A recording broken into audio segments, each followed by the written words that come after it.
Le corps est un organe sensible. Il perçoit des informations et les transmet sous forme vibratoire. Face aux situations de l'existence, il réagit en fonction de ce qu'il perçoit. Ces messages sont des signaux. Tout comme le pendule du magnétiseur, le corps tout entier donne une guidance. Sentir, ressentir sont une chose. Interpréter en est une autre. Si nous parvenons à rester au niveau du ressenti, aucun problème ne s'éveille. Les perceptions sont intégrées au sein d'une conscience intelligente qui va agir en fonction de ce qu'elle perçoit. Le moi-pensée est une projection du mental. Il perçoit le monde à partir d'un agrégat de mémoire et l'interprète à sa façon. Les notions de positif et négatif, bon et mauvais, sont tributaires de ce qui nourrit le moi ou de ce qui le menace. Il n'y a pas de possibilité de vision éclairée à ce niveau, car le mental réinterprète le monde à sa manière, en fonction des mémoires qui le constituent. Un autre mode de perception est toutefois possible. Il n'implique plus alors le personnage projeté, mais s'enracine dans la conscience elle-même, support de toute perception. La conscience est naturellement sans choix et préférence. Elle perçoit, voit et sait, sans avoir besoin d'une mémoire pour cela. Elle est l'intelligence créatrice et contient de ce fait la création dans son ensemble. La mère sait intuitivement ce que vit son enfant. C'est de ce même savoir dont il est question, un savoir global, intuitif et inné. La sensibilité est une chose, l'hypersensibilité en est une autre. La première est une grâce, alors que la seconde peut se transformer en un handicap. Cette dernière correspond à un remaniement égotique de la sensibilité vibratoire naturelle. Le mental remanie les choses en les classifiant en fonction des gains et pertes qu'il pressent. Son fonctionnement est intéressé. Il ne peut donc être objectif. Pour en revenir à une vision objective, il est nécessaire de laisser de côté la mémoire, les choix et préférences. Ce n'est qu'à ce prix que le regard peut se dégager du connu et s'ouvrir à l'inconnu. Dans cette ouverture à l'inconnu, le mental est au repos, absorbé dans la présence qui sait, écoute et voit. C'est elle le maître, c'est elle le guide. En revenant à la présence, qui, comme son nom l'évoque, est par nature présente, le savoir se dégage du connu et intègre la connaissance innée propre à la conscience. L'hypersensibilité dont il est question dans le langage psychologique ou psychopathologique correspond aux réactions émotionnelles, parfois intenses, engendrées par des situations diverses. Ces réactions sont liées à des mémoires non digérées qui se réactivent. Ce n'est pas la situation qui génère la réaction, mais la mémoire qu'elle éveille. Lorsque nous vivons des situations que nous ne sommes pas en mesure d'accepter, un système de stockage et d'archivage se met en place, facilitant une mise à distance de la situation anxiogène. Ce sont ces mémoires archivées qui se réveillent lors de situations similaires à la situation initiale. La réaction émotionnelle est indissociable de la mémoire qui la suscite.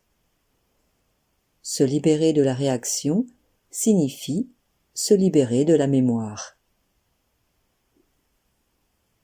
Les mémoires se réfèrent au personnage que nous pensons être, un moi projeté par le mental auquel nous sommes identifiés.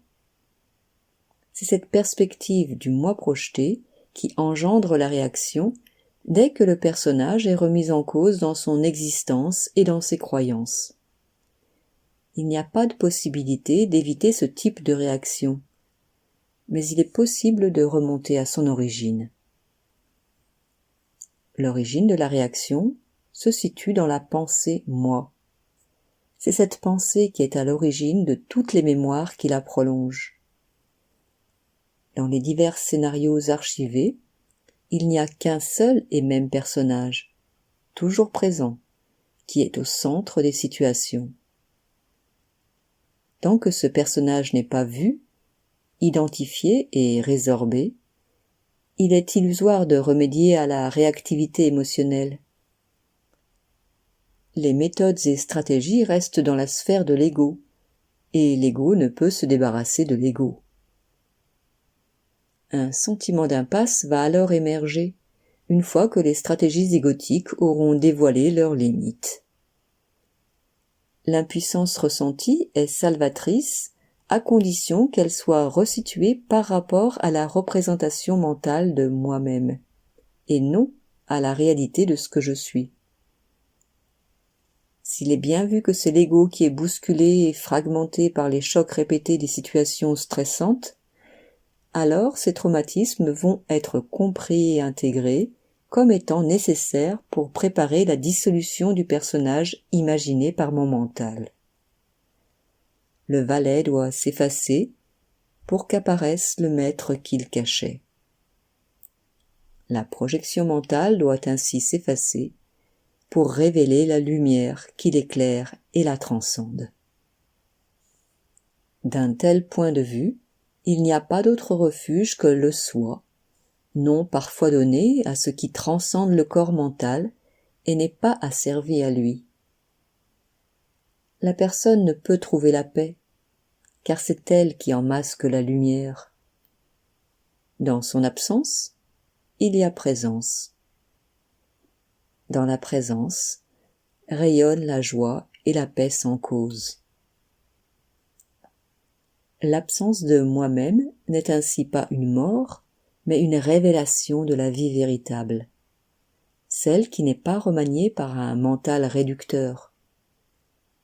Le mental inspiré y trouve sa source, il en exprime sa clarté et sa lucidité, et éclaire sans juger.